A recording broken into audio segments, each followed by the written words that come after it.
Hi Kristen, so my name is Catherine. I'm one of the pelvic health physiotherapists working here. Kristen has been experiencing symptoms of pelvic girdle pain. Pregnancy-related pelvic girdle pain can affect 1 in 5 women in pregnancy. Symptoms can vary both in site and severity. Pelvic pain. Pelvic girdle pain describes pain felt in the joints of the pelvis. This could be the sacroiliac joints at the back or the pubic symphysis at the front. Discomfort can also be felt in the low back area or down into the legs. Other possible symptoms are difficulty walking, pain standing on one leg, example when dressing or going up and down the stairs, pain on moving your legs apart, example when getting in or out of the car, problems getting comfortable in and turning over in bed. You may feel or hear clicking or grinding in the pelvic joints. Your leg may sometimes feel like it could give way. Having pelvic girdle pain does not mean that you are going to get worse during your pregnancy. With the right advice, exercises and management, it can usually be managed well and in some cases can clear completely. This video will give you some tips and advice on how to best manage your pelvic pain and prevent it from worsening. If you do not have pain, following the advice and exercises can help to prevent you developing it. Here are some of the causes of pelvic girdle pain. They can often be a combination of factors. The muscles which support your pelvis and spine become stretched in pregnancy as your bump gets bigger, so they do not provide as much support as usual. The pelvic joints may move unevenly. Some of the pregnancy hormones cause slackening of the ligaments which support your back and pelvis. It can be related to a previous fall, injury, or accident affecting the pelvis. With the help of Kristen, I'm going to show you some of the simple exercises you can do at home. The first one is to help you improve your posture when sitting. While seated, we are going to look at how to engage your tummy muscles to help support your back and pelvis. Both hands right in underneath that bump, okay? And again, having that nice big deep breath in. And as you breathe out, you're going to gently pull those tummy muscles in, okay? But you're going to keep breathing in, keep breathing out, so you can feel that tension just really pulling in and see that bump just gently pulling in. And then you're going to relax and just let go. Okay, so why don't we have a little look at you going from... Another important thing when you are pregnant is to take care when moving from one position to another, as this can help to reduce the strain on your pelvis. Side, okay? Then we're going to bring the legs up and then you're going to have a roll onto the back then, okay? And we're going to use the hands. So if you bring your hands down here, yeah. As pregnancy progresses, you can experience discomfort while lying or turning in bed. And then to get back up, pretty much the same thing. So you're going to let the legs hang over, so the hand push, fall back. Great. So the other thing that we want to look at is positioning, maybe say for nighttime, maybe when you're going to sleep. Yeah. So if we were getting you into that position again, so again, using the arm and the elbow, bringing those legs up. And then in that position, we might maybe use a pillow, maybe in between the legs. Okay, so just popping that in there for a little bit more comfort.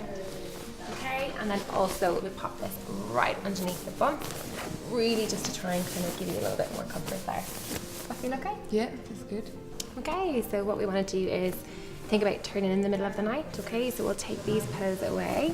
Right, okay. What we would maybe do is, so we're going to get you to have a little bit of a roll. So you're going to use those arms, use those elbows, use those heels, squeeze the bum cheeks and that pelvic floor coming right over onto that other side. And then same difference, coming right over onto that other side. So again, just coming over onto that right side. Okay, so Kristen, we're going to get into 4-point kneeling. So bring those arms down, yeah, and then we're going to come onto those knees.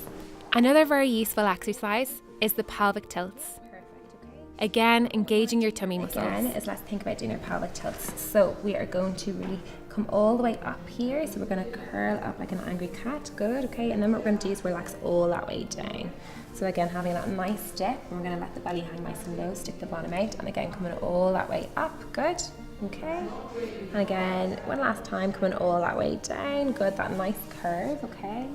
And again, let's come into that middle position, so into that neutral spine. Perfect, okay. So what we want to do here is think about those tummy muscles again. So you want to have that nice big deep breath in, and as you breathe out, you're gently drawing that belly button up. Keep breathing in, keep breathing out, keep pulling that tension in around those tummy muscles. And then again, relax all that way down. Okay, so we're going to go from 4.8 into that child's pose. So we're going to bring those ankles just a little bit closer together, bring those knees a little bit wider apart. That's it, okay? So that's it. A useful stretch you can do is the child's pose. That bottom all the way back on. This gently stretches the spine, buttocks and shoulder areas. As you really can, okay? Is that comfortable there? Yeah? Okay, and let's just have a nice big deep breath in and out. And again, breath in and out. Good, and let's take our time coming all that way back up into our 4-point kneeling position then. Okay, so we're going to take our time just coming all the way back. So if you just shimmy yourself back there, okay, yeah, take your time, okay, good. All right, and what we're going to do is bring this bed up. Okay, so, and what we're going to do is just get you to have a lean forward through both arms. So we'll get the forearms down on the bed, and we'll get a nice equal weight through both sides. So maybe about there, do you want to give that a go? So we're going to get you to have a lean forward. Yeah. It's important that the bed is the right height to avoid straining your back. Okay, and in this position here, what we want to do is thinking about bringing the weight from side to side. So you just go from side to side, like a nice relaxed movement, nice and easy. Good, okay. And also let's think about coming back to that center and think about doing those pelvic tilts. Same again, so think about curling sort of backwards, that's it. Tucking that bottom underneath and then coming forward. So really trying to stick the bottom out, good. And again, coming back. And again, coming forwards, and last one, coming all that way back. It is also important that you can engage your tummy muscles in a standing position. And let's just come back into that neutral position there. And relax those tummy muscles down again. So again, nice big deep breath in. And as you breathe out, gently drop through those tummy muscles, lift up through that pelvic floor, keep pulling in, keep breathing out, keep pulling in. And relax all that way back down again. If you have a gym ball, you can do a range of exercises using it. You can gently roll the ball forward and back, tilting your pelvis, and gently move your hips from side to side. More exercises and positions with the gym ball can be found via links on our website. Pregnant women can have difficulty lifting. It's very important to bend your knees rather than stooping. You should also engage your pelvic floor and deep tummy muscles whilst doing this, and breathe out as you lift. If you feel you need extra support for your tummy and spine, a variety of belts are available which can help.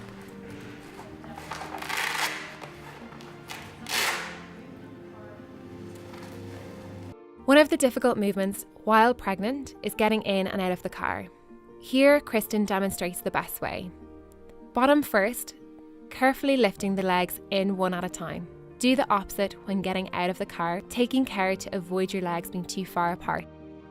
Rolling up a towel and placing this in the small of the back can be very helpful to give you an upright, more comfortable position while driving. It's a good idea to measure how far apart your knees can separate comfortably using a length of ribbon. You can then cut the ribbon this length and attach it to your maternity notes as a visual for your midwife. You should also include this in your birth plan.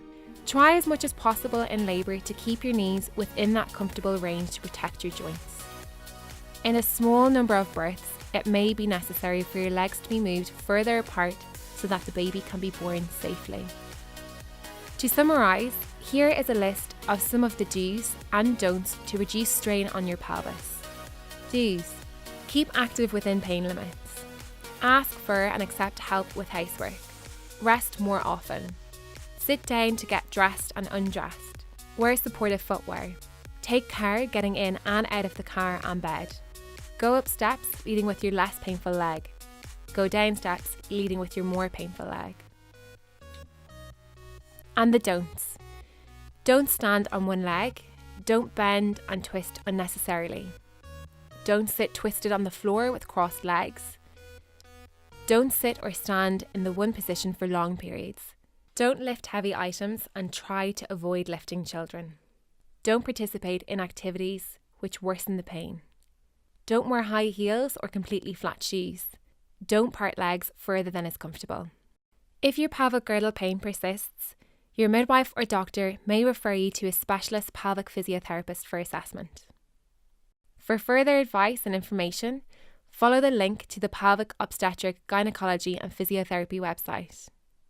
For postnatal advice after you have had your baby, see the link to the Fit for Future leaflet on our Pelvic Obs Gynae and Physiotherapy website.